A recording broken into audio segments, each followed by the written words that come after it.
Justin Martyr's Second Apology. Chapter 1. Introduction. Romans, the things which have recently happened in your city under Ubicus or Ubicus, and the things which are likewise being everywhere unreasonably done by the governors, have compelled me to frame this composition for your sakes, who are men of like passions, and brethren, though ye know it not, and though ye be unwilling to acknowledge it on account of your growing in what you esteem dignities. For everywhere, whoever is corrected by father or neighbor or child or friend or brother or husband or wife for fault, for being hard to move, for loving pleasure and being hard to urge to what is right, except those who have been persuaded that the unjust and intemperate shall be punished in eternal fire, but that the virtuous and those who live like Christ shall dwell with God in a state that is free from suffering. We mean those who have become Christians, and the evil demons who hate us, and who keep such men as these subject to themselves and serving them in the capacity of judges, incite them as rulers actuated by evil spirits to put us to death. But that the cause of all that has taken place under Orbicus may become quite plain to you, I will relate what has been done. Chapter 2. Orbicus condemns the Christians to death. A certain woman lived with an intemperate husband, she herself too, having formerly been intemperate. But when she came to the knowledge of the teachings of Christ, she became sober-minded and endeavored to persuade her husband likewise to be temperate, citing the teachings of Christ and assuring him that there shall be punishment in eternal fire inflicted upon those who do not live temperately and conformably to right reason. But he, continuing in the same excess, alienated his wife from him by his actions. For she, considering it wicked to live any longer as a wife with a husband who sought in every way means of indulging in pleasure contrary to the law of nature and in violation of what is right, wished to be divorced from him.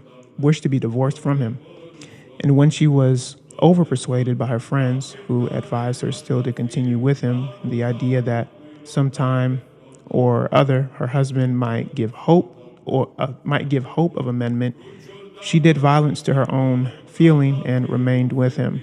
But when her husband had gone into Alexandria and was reported to be conducting himself worse than ever,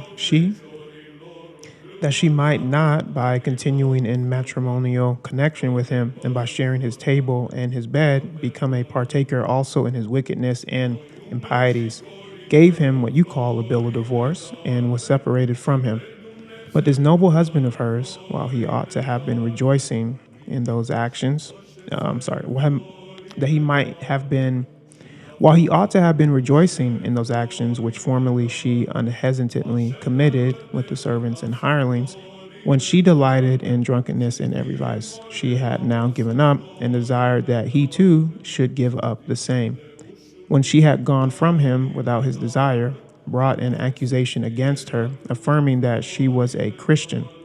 And she presented a paper to the emperor, requesting that first she be permitted to arrange her affairs, and afterwards to make her defense against the accusation when her affairs were set in order. And this you granted. And her quondam husband, since he was now no longer able to persecute her or prosecute her, directed his assaults against a man, Ptolemaeus, whom Orbicus punished, and who had been her teacher in the Christian doctrines. And this he did in the following way.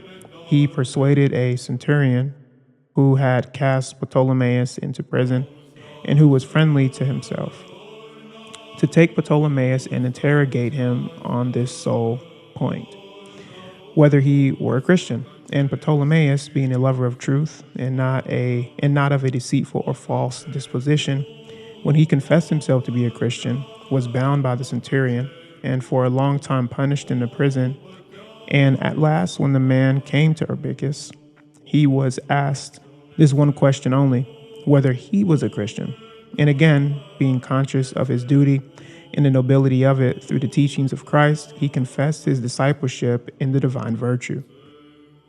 For he who denies anything either denies it because he condemns the thing itself, or he shrinks from confession because he is conscious of his own unworthiness or alienated from it, neither of which case is that of the true Christian. And when Orbicus ordered him to be led away to punishment, one Lucius, who was also himself a Christian, seeing the unreasonable judgment that he had thus been given, said to Orbicus, "What is the ground of this judgment? Why have you punished this man not as an adulterer, nor fornicator, nor murderer, nor thief, nor robber, nor convicted of any crime at all, but who has only confessed that he is called by the name of Christian?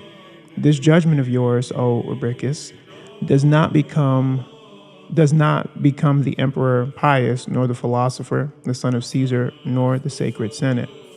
And he said nothing else in answer to Lucius than this, "You also seem to me to be such a one."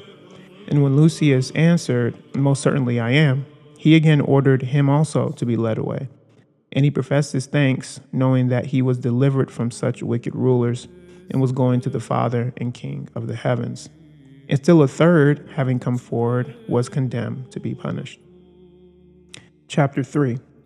Justin accuses Crescens of ignorant prejudice against the Christians. I too, therefore, expect to be plotted against and fixed to the stake by some of those I have named, or perhaps by Crescens, the lover of bravado and boasting. For the man is not worthy of the name of philosopher, who publicly bears witness against us in matters which he does not understand, saying that the Christians are atheist and impious, and doing so to win favor with the deluded mob and to please them. For if he assails us without having read the teachings of Christ, he is thoroughly depraved, and far worse than the illiterate who only refrain from discussing or bearing false witness about matters they do not understand.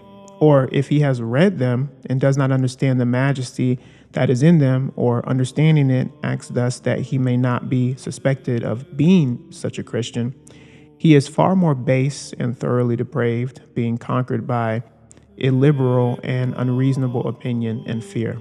For I would have you to know that I proposed to him certain questions on this subject and interrogated him, and found most convincingly that he, in truth, knows nothing. And to prove that I speak the truth, I am ready, if these disputations have not been reported to you, to conduct them again in your presence. And this would be an act worthy of a prince. But if my questions and his answers have been made known to you, you are already aware that he is acquainted with none of our matters.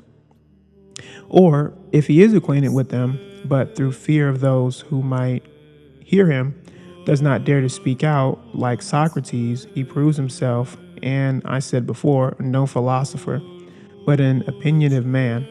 At least he does not regard that Socratic and most admirable saying, but a man must in no wise be honored before the truth. But it is impossible for a cynic who makes indifference his end, to know any good but indifference. Chapter 4. Why the Christians do not kill themselves. But lest someone say to us, "Go then, all of you, and kill yourselves, and pass even now to God, and do not trouble us," I will tell you why we do not do so, or I will tell you why we do not so. But why, when examined, we fearlessly confess. We have been taught that God did not make this world aimlessly, but for the sake of the human race, and we have before stated that he takes pleasure in those who imitate his properties, and is displeased with those that embrace what is worthless either in word or deed. If, then, we all kill ourselves, we shall become the cause, as far as in us lies, why no one should be born, or instructed in the divine doctrines, or even why the human race should not exist. And we shall, if we act so, be ourselves acting in opposition to the will of God. But when we are examined, we make no denial, because we are not conscious of any evil, but counted impious not to speak the truth in all things, which also we know is pleasing to God. And because we are also now very desirous to deliver you from an unjust prejudice.